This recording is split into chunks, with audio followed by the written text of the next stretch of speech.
Over 70% of Indians say business houses have become a source of hope since the 2008 financial crisis.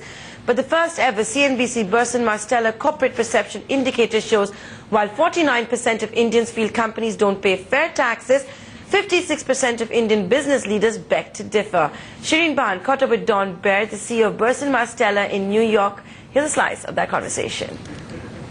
I do think there's a level of skepticism that is clearly there and has continued. And if you think about it, it does make some sense. I mean, those markets were most severely affected by the financial and economic crisis of 2008 that really, in some respects, continues today. Right. Whereas in more emerging markets, they certainly were affected.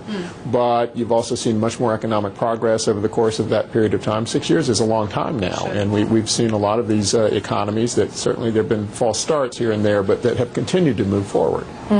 You know, you talked about this at the Clinton Global Initiative this morning, and you had former President Bill Clinton there as well and a whole bunch of other participants.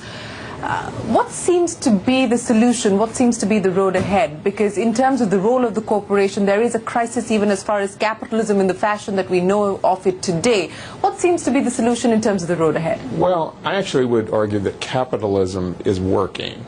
Capitalism is always in a state of evolution, right? And we're seeing maybe some dramatic evolution going on in certain fronts, in part because of the influence of technology and the changes that is bringing, the continuing influences of globalization, the rise of a middle class in so many parts of the world that we haven't seen before, all of which at the end of the day is good, right? And capitalism is, as we know, about creative destruction. So there's the destruction part and there's the creative part.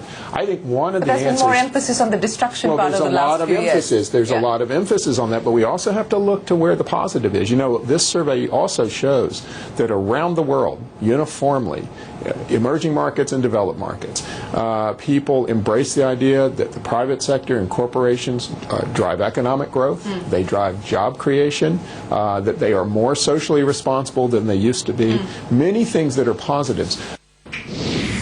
And on that note, we're going to step into a short break. On the other